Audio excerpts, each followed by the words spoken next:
Welcome back to pinks kitchen Tamil. இன்னைக்கு நம்ம soya bajji இல்லாட்டி மீல் மேக்கர் பஜ்ஜி எப்படி செய்யறதுன்னு தான் பார்க்க போகிறோம். ரொம்ப ஈஸியாக பண்ணிடலாம். ஸோ இந்த ரெசிபியை பார்க்குறதுக்கு முன்னாடி இதுக்கு தேவையான பொருட்கள் என்னென்னு பார்த்துட்டு வந்துடலாம்.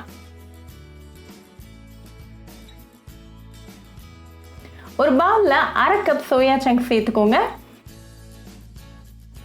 இது கூட ஒரு 3 கப் சூடான தண்ணி சேர்த்துட்டு இது ஒரு 10 நிமிஷம் அப்படியே விட்டுறலாம்.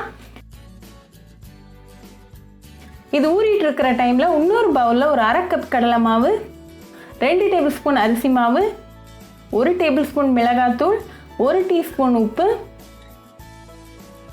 1/4 டீஸ்பூன் பேக்கிங் சோடா, அப்புறமா 1 சிட்டிகை பெருங்காயத்தூள் சேர்த்துக்கோங்க. இதை நல்லா மிக்ஸ் பண்ணி விட்டுருங்க. நல்லா மிக்ஸ் பண்ணிவிட்டு கொஞ்சம் கொஞ்சமாக தண்ணி சேர்த்து நல்லா கலந்துக்கிட்டே இருங்க.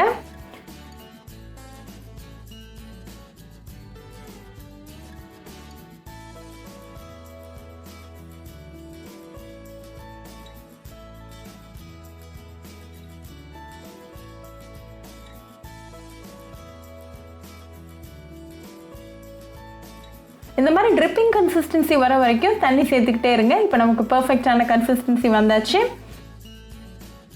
இப்போ 10 நிமிஷம் ஆயாச்சு. சோயா நல்லா ஊறி இருக்குது. ஸோ தண்ணியெல்லாம் புழிஞ்சு எடுத்துகிட்டு சோயாவை தனியாக எடுத்துடலாம். இப்போ ஒவ்வொரு சோயாவாக எடுத்து இந்த மாவில் முக்கிக்கோங்க. இந்த மாதிரி பண்ணிவிட்டு நம்ம பொரிக்க ஆரம்பிச்சிடலாம். அதுக்கு தேவையான அளவுக்கு எண்ணெயை ஒரு இரும்பு சட்டியில் சூடு பண்ணிக்கோங்க. எண்ணெய் நல்லா சூடானதும் ஒவ்வொரு சோயாவாக உள்ளே சேர்த்துடலாம்.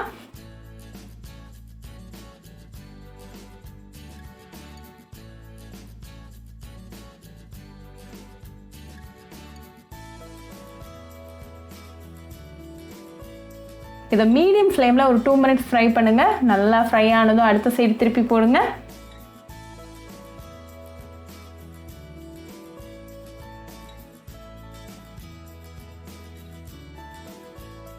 அதுவும் ஒரு 2 மினிட்ஸ் வேகட்டும். 2 சைடும் நல்லா கோல்டன் ப்ரௌன் ஆனதும் ரிமூவ் பண்ணிடுங்க. இதை நல்லா சூடாக ஒரு கப் ஆஃப் டீ கூட சர்வ் பண்ணுங்கள். ரொம்ப டெலிஷியஸான ரெசிபி. குழந்தைங்க கூட ரொம்ப ஆசையாக சாப்பிடுவாங்க. ஸோ கண்டிப்பாக அந்த ரெசிபி உங்கள் வீட்டில் ட்ரை பண்ணி பாருங்கள். ட்ரை பண்ணிவிட்டு எப்படி இருந்துச்சுன்னு எனக்கு கமெண்ட்ஸில் சொல்லுங்கள். இன்னொரு சூப்பரான ரெசிபியோட உங்களை வந்து பார்க்குற வரைக்கும் பாய் ஃப்ரெண்ட்ஸ். உங்களுக்கு இந்த வீடியோ பிடிச்சிருந்தா பிங்க்ஸ் கிச்சன் தமிழுக்கு லைக் பண்ணுங்கள், ஷேர் பண்ணுங்கள், கமெண்ட் பண்ணுங்கள் அண்ட் மறக்காமல் சப்ஸ்கிரைப் பண்ணுங்கள். கூடவே பெல் ஐக்கானையும் கிளிக் பண்ணிக்கோங்க. அப்போ தான் நான் போடுற வீடியோஸ் எல்லாம் உங்கள் நோட்டிஃபிகேஷனில் வரும். உங்களுக்கு ரெசிபிஸ் இங்கிலீஷில் பார்க்கணும்னா பிங்க்ஸ் கிச்சன் சேனலை பாருங்கள். சேனலோட லிங்க் நான் அந்த டிஸ்கிரிப்ஷன் பாக்ஸில் கொடுக்குறேன். மறக்காமல் செக் பண்ணுங்கள். இன்னொரு இன்ட்ரெஸ்டிங்கான ரெசிபியோட உங்களை பார்க்க வர வரைக்கும் பாய் ஃப்ரெண்ட்ஸ்.